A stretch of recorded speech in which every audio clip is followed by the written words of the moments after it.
Assalamualaikum dan selamat datang ke Eksklusif bernama Web TV. Saya Azlina Sani. Bersama kita hari ini tetamu yang cukup istimewa, dikenali ramai, iaitu Rozita Rohaizad. Selamat datang. Selamat datang, terima kasih. Okey, mungkin peminat di luar sana ingin mengetahui perkembangan terkini Kak Rozita. Ceritakan sikit.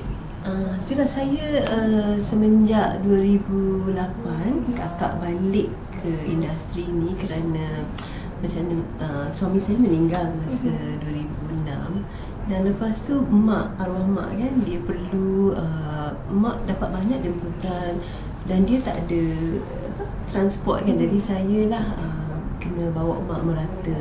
Jadi bila dah kat situ macam rasanya dah selang minum sekali lah kan. Jadi saya kembali ke industri seni dengan sebuah album yang berjudul Kekal Abadi, di mana saya juga telah dua buah lagu daripada track Kekal Abadi ni telah dijadikan soundtrack untuk filem Sumpahan Puaka, di mana saya pun kembali berlakon dalam filem itu. Alhamdulillah lagu tu dicalonkan tetapi tak menang. Kerana tahun tu Anwar Zain menang untuk soundtrack hikayat filem hikayat tu lah. Tetapi saya tidak berputus asa kerana di nominasi pun kira dah cukup memberi saya semangat, dan saya pun bersyukur kerana penampilan saya diterima. Mungkin tak semua, ada juga yang mencemooh, tetapi keseluruhannya banyak yang di Facebook, yang kawan-kawan di masa tu MySpace kan, semua beri saya dorongan untuk kembali dan berusaha supaya nama saya dapat sempena dengan keluarga punya legasi. Jadi saya dapat menaikkan jugalah, dan saya dapat banyak pertolongan dari mereka kerana saya tidak mempunyai manager ataupun recording company macam dulu. Jadi semua saya kena buat daripada melayan peminat, serta nak rancangkan perjalanan saya untuk hari ini, apa yang saya perlu lakukan, nak jumpa DJ ke, nak jumpa wartawan ke, producer ke. Jadi saya kena banyak bernetwork ya. Saya sentiasa hari-hari ada je lah yang acara saya kena lakukan, sehingga saya buat lagi sebuah single. Kali ini single raya. Single raya ni kira saya bersyukur sangat kerana lagu dia macam Middle Eastern, lagu Arab. Jadi bila dapat review, dia orang kata lagu raya style baru. Single raya saya, Raikan Lebaran, saya ada buat video klip di mana saya tampilkan arwah mak dan adik-adik saya semua dalam video tu. Sila tonton dekat YouTube lah ya. Dan sesiapa kalau yang ingin membelinya, boleh melalui saya di Instagram atau Facebook. Terus saja pada saya. Okey, mungkin generasi baru seperti saya ingin mengetahui perjalanan album Kak Rozita tu bagaimana daripada peringkat awal sehingga ke hari ini. So, berceritakan lagu, pemilihan lagu, bagaimana lagu yang dipilih, apa yang akak suka dengan lagu tu. Itulah, saya masa yang 2008 tu kan, ini bukan cerita masa EMI tahun dulu semua diorang yang pilih kan ya.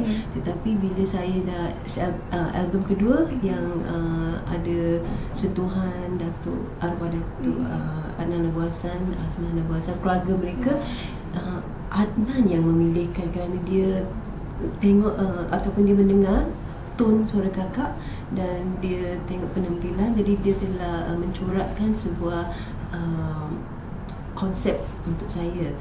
Tapi yang kali ni 2008, kerana saya sedar saya masa hingga album yang tadi kakak cakap tu, yang album kedua hingga ke akhirnya, dia macam urban sikit, menunjukkan yang kakak ni urban, Melayu urban Jadi dia punya walhal yang album pertama kakak Cik Cik Boom tu yang hari yang aku nantikan, dia lebih kepada grassroots Melayu lah, macam lagu-lagu joget, lagu-lagu pop Melayu. Jadi saya punya peminat dah bercabang. Satu yang grassroots Melayu sejati itulah. Okay. Dan juga Melayu urban ni bermaksud mereka sukakan lagu R&B, lagu jazz, lain daripada yang tadi tu yang macam joget tu kan. Jadi saya kata macam mana saya nak masuk kembali dan ke mana arah saya nak, masih menuju kepada yang market segmen urban Melayu ataupun nak masuk ke grassroots Melayu. Jadi saya pilih pertengahan in the end saya pilih pertengahan, dan saya setuju menyanyikan lagu-lagu pop rock kerana masa tu tahun 2008 tu memang tak dinafikan lah, kita masa tu pop rock memang orang Melayu, memang jiwa orang Melayu kan. Jadi saya buatlah album Kekal Abadi tu dengan 8 buah lagu. 4 buah lagu tu memang seronok sekali nyanyi, sedap sekali. Yang satu tu Syair Sang Bulan, bila kakak nyanyi lagu tu, itu first time masuk dalam studio lepas 18 tahun kan saya menghilang dalam dunia seni. Dengar sedap suara aku. Jadi okey lah, sepatutnya buat 4 lagu je, buat mini album kan. Kali dah seronok buat sampai 8 album, 8 lagu dalam album tu. Dan saya tampilkan mak, arwah mak sekali dengan lagu Rempit. Masa tu tengah hot Rempit punya isu, kita buat lagu Rempit, mana mak ada bercelotek kat situ sikit lah. Saya pun keluarga ramai yang tolong dalam album tu. Dan lepas tu yang raya ni, saya 2010 kerana selalu orang kalau ajak menyanyi raya mesti suruh nyanyi lagu arwah mama. Saya kata, alah aku nak nyanyi lagu sendiri lah kan. Jadi buatlah pilih apa genre. Saya kata saya nak macam Middle Eastern, macam Arab, kerana masa tu 2010 saya tengok ramai orang Iran, orang Arab dekat Malaysia. Jadi saya itulah jadi ilhamnya untuk lagu tu. Dan lagu tu memang lagu raya yang saya rasa mungkin ramai tak dengar lagi. Judulnya Raikan Lebaran. Di YouTube ada tadi saya dah katakan, dan memanglah sedap Tadi kakak nyanyi sikit dengan Hazami tu, itulah lagu dia. Okey, mungkin kakak boleh kongsikan pengalaman menyertai Festival Pelbagai Budaya Nasional Canberra 2015. So macam mana pengalaman tu mencipta nama di luar negara pada 2015? Saya betul-betul terkejut lah, betul-betul heran macam bila bertapak dekat Canberra tu, macam atas pentas, macam betul ke aku ni kat sini, macam macam it's a dream, macam saya cuma berkenalan dengan seseorang tu, rupa-rupanya dia yang membawa saya sampai ke, bukan manager pun, cuma setakat kawan aja, bawa saya sampai dapat menjadi performer dalam National Multicultural Festival 2015, pertama kali buat saya. Saya ingat lagi masa tu saya pun baru keluarkan lagu single saya Electric Pop, lagu Kenek-Kenek, lagu lama tapi kita ubahkan. Dia ada banyak part yang perlu di rap, dan ada partner saya nyanyi, tapi kerana saya perlu sangat nak tunjulkan Kenek-Kenek ni sebagai sebuah lagu Melayu tradisional, lagu lama yang boleh ke ala baru. Saya nak sangat bawa lagu tu ke Canberra. Saya terpaksa hafal lagu tu, part lelaki tu saya kena hafal rap sekali dalam kapal terbang menuju ke sana. Sampai dekat airport tu pun, menunggu pun saya praktis step, praktis dia punya hafal dia punya lirik. dan diterima baik. Alhamdulillah diterima baik. Itu lagu pembukaan saya. Wah, dia semua seronok sekali. Dan tak, lepas tu memang rasa macam seronok lah. Tak takut dah. Tak takut. Jadi kali kedua saya pergi, baru-baru ni Februari saya pergi sekali lagi, kali kedua. Dan insya-Allah tahun depan Februari saya akan ke sana lagi. Kali ini saya akan digabungkan dengan penari-penari Australia. Okey, mungkin sebagai anak seni banyak cabaran yang dilalui. So mungkin bagi artis baru sekarang yang senang nak dapat macam peluang untuk dan tak kira lah penyanyi atau berlakon, tapi mungkin senang, zaman dulu lagi susah. Mungkin akak boleh ceritakan macam cabaran yang dilalui sepanjang bergelar anak seni. Cabarannya ialah untuk menjadi tenteram. Kita kena tenteram bila dikutuk, bila orang kata apa, bila ada orang hasad dengki, bila kita tak dapat sesuatu job tu, rejection kan. Jadi itu semua kita kena kita melalui itu semua juga bila kita ditipu keuangan, itu semua akan mereka lalui lah kalau mereka tak bernasib baik Tapi insya-Allah kakak ni dah nak masuk 60, jadi lebih matang untuk menangani semuanya. InsyaAllah kakak akan terus memperjuangkan legasi arwah mak, arwah bapak saya Rohaizad dan juga arwah mama Tuan Sri Saloma. Saya akan terus insyaAllah terus lagi ada kesihatan untuk sentiasa bersabar, tidak iri hati, redalah apa yang Tuhan bagi. Okey, mungkin untuk mengubat rindu berminat di luar sana, akak boleh nyanyikan sedikit lagu yang akak suka ataupun selalu dipersembahkan kepada orang ramai. Lagu daripada album yang kira terbaru jugalah lagunya berjudul Syair Sang Bulan. Kita dengarkan. Ku tak percaya katamu, ini akhirnya cinta kita, sebab menusuk di dada, sayu pun bertamu, sepi pun berlagu.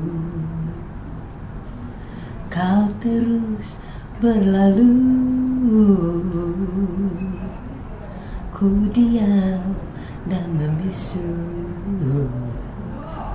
di alun lagu cinta, bersyair nan syahdu, bermadakan rindu.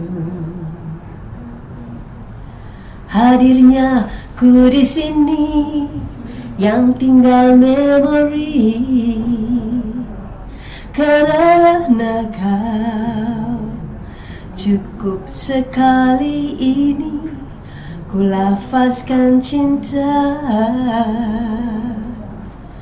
kerana kau takkan ku lupa saat itu. Hanya kau dan aku bermada cinta di bibir saja, cintaku yang kau noda.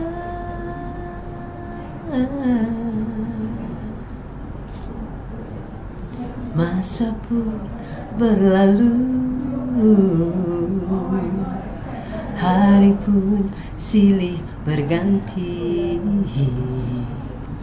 berteman sang pungguk, meratapi malam, merindu rembulan sayang. Ya, itu lagunya Syair Sang Bulan. Begitu lunak sekali suara akak menyanyikan lagu.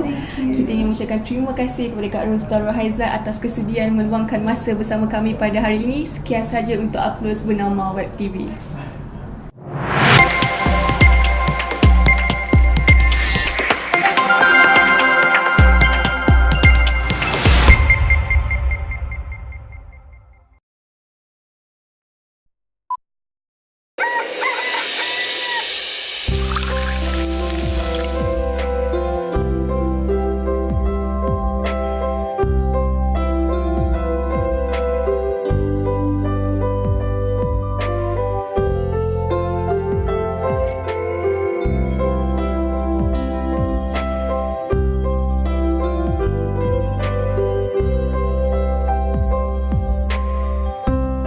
kasih. Sama-sama.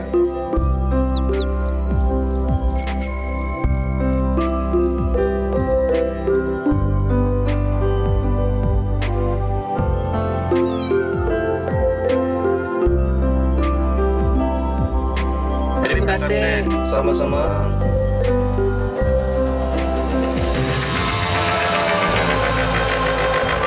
Terima kasih. Sama-sama.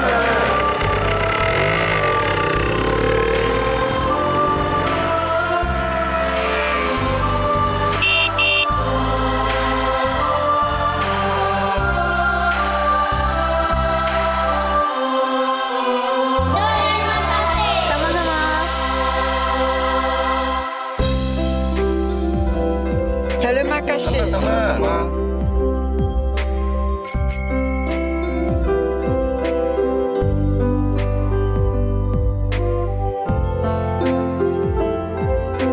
Terima kasih. Sama-sama. Sama-sama.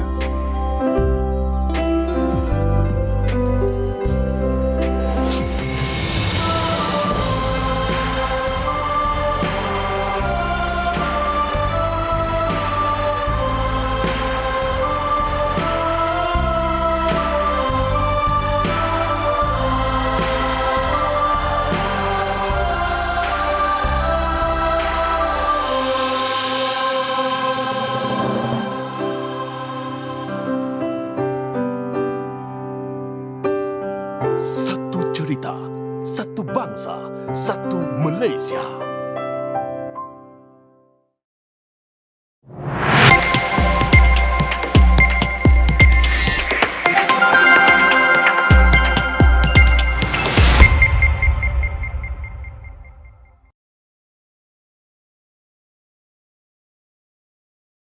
Hai, Assalamualaikum, salam satu Malaysia, salam sehati sejiwa. Welcome to Up Close, a new segment for on Eksklusif interviews brought to you by Bernama Portal via web TV. My name is Salbia Sai, I'm your host for the show. Our special guest today needs no introduction. He has been in the entertainment industry since the 80s. Datuk Fernandez, or we call him Freddie, is president of the Malaysian Artists Association or Karyawan, and he is a household name. He has held the position since 2000 till now. He has recorded several albums with his group, the Revolvers, back then in the 80s, and he was a pioneering principal in Malaysia's famous reality show Academy Fantasia, and now runs his production Betterex, focusing on video and TV productions. Hello Datuk, welcome to Hi, Web TV. Thank you for inviting me. Our pleasure. Hope everything is well with you. Pleasure, thank you. Perhaps we can start with something more entertaining. It's way back in the 80s. Tell us about the Revolvers. Yeah, the 80s was the heyday of bands, when Malaysian bands were taking over from solo singers as the main recording artists who were being followed by the fans. Yeah, so I think it was a good time for the bands. So, and we saw bands like Carefree, Black Dog Board, and Discovery recording albums. When before that it was only DJ Dave, Salami Amin, Sami Hassan, Sharifah Aini, and all the solo singers who were mostly featured in albums, so I think Carefree broke the ice, so to speak, and they came up with a hit song of their own called Rindu Bayangan. I think that was the beginning of the era of bands. So we also saw that, I mean, there's a good following for bands, and why don't we do our own album as well? So although we did not get a recording contract like Carefree had with EMI, we just did our own album. We used our own money and put together whatever savings we had and created our own album, rented the studio, composed the songs ourselves, and released the album. And it did very well with our first album called Perpisahan. And then we had a second album also called Namun Ku Punya Hati, where I won, in between I won the best song of the year at the Pesta Lagu in under RTM. So we did that into an album. But unfortunately, some of the group members left along the way. You know, these bands they don't last very long. So you got to keep changing lineups and things like that. So after the third album, which did not have any real big hits like the first two, but we had one English song that did quite well called "You Are My Life," which I composed and sang as well. So I found that I was already getting into a new field of business called jingle production. So I became a full-time jingle producer, and because of the jingles, I managed to set up my own recording studio, and they pay very well. Those days it was paying a very lucrative business. Unfortunately, not anymore. So that's why I've stopped doing it after 30 odd years. No more jingles. No more. I don't do much. I mean, the occasional theme song and things like that. We still have the capabilities, but the economics of the business have gone to a point where it's no longer viable unless you do a lot of work. The margins are very small compared to those days. I used to charge like 15,000 for one jingle. Right now, I think the guys are charging 3,000. It's gone down because there's too much competition, and everybody can do it on a computer and so on. You know, it becomes very easy. You don't need a full-fledged recording studio. You know, so I think what we did along the way was, after many years, 20, 30 years of doing, 25 years of doing jingles, I found that, and I needed to branch out into other fields of work. And at the same time, I was also involved in the associations. I was president of the Musicians Union at that time. And then I became MACP chairman, where we collected royalties. So I was always someone who was trying to introduce new things into the industry. With ideas. I couldn't keep quiet. That's all. I have to see what can be done. You know, what we need, what we don't have in our industry, how we can introduce it. So royalties was one thing. Then I found we don't have an awards night. So why don't I do AIM awards? You know, so I started that as well.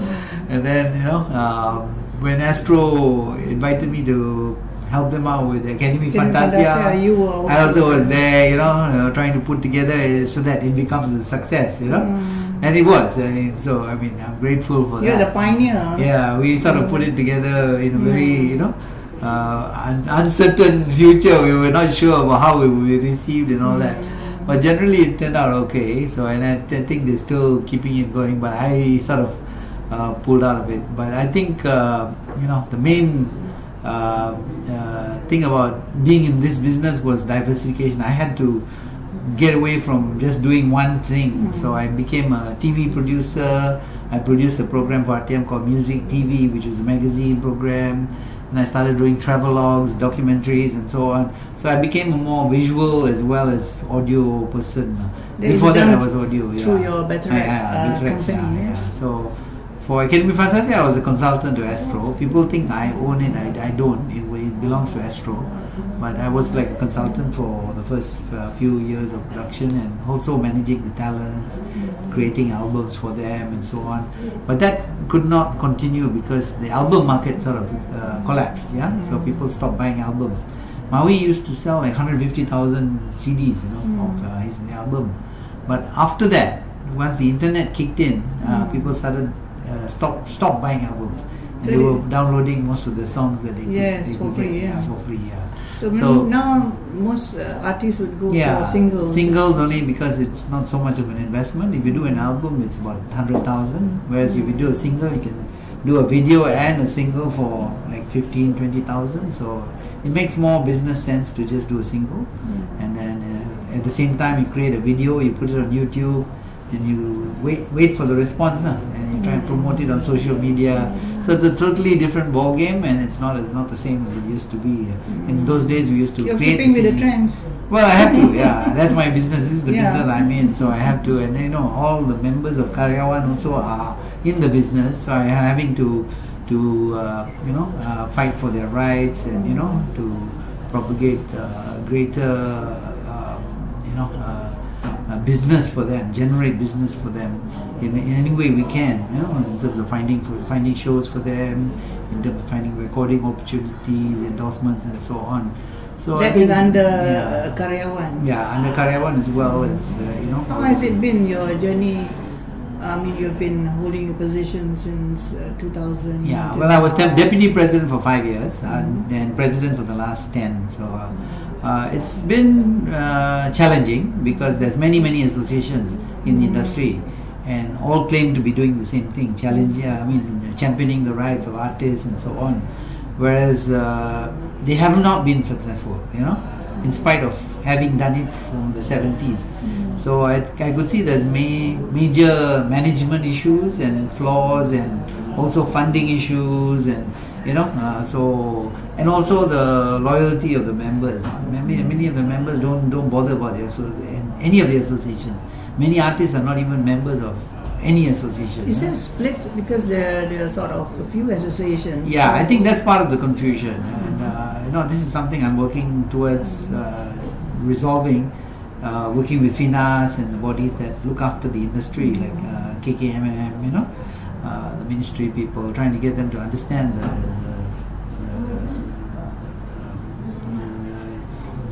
the business of the industry, and also to understand the politics of the industry among the various associations. So I think we're making some headway. We've managed to sort of resolve the royalties issues for recording artists with the creation of a new company under the Ministry of Domestic Trade, where that one company will be collecting for all the recording companies, the composers and the recording artists. So you mean there's going to be a new company? Yeah, the four companies that are established now will be combined into one. So you won't have so many companies coming and asking for money. So we're trying to do the same thing with associations, trying to combine them into one, and then make that body represent all the artists. Yeah. It's there. And I'm sure they get a lot of money from that brand to put that scene in. So things like that we need to work on. Are sponsors forthcoming? Well, not so much. So I think we need to also create some tax incentives for them to come in and sponsor activities in the creative industry. So I think there's a lot more work that needs to be done. I think there's a lot of confusion. There's a lot of conflict between the players in the industry. Many producers are out there creating work. Some of them don't pay the actors, some don't pay the workers. So there's a lot of conflict and disputes and so on, which we've always tried to resolve. I think if there's proper framework and management and laws that will govern, or at least regulations, maybe not even laws, we can just have FINAS creating some regulations on standard contracts and things like that. I think that will help. Thank you very much. You're most welcome. Thank you for having me. I appreciate your support and wish you all the best.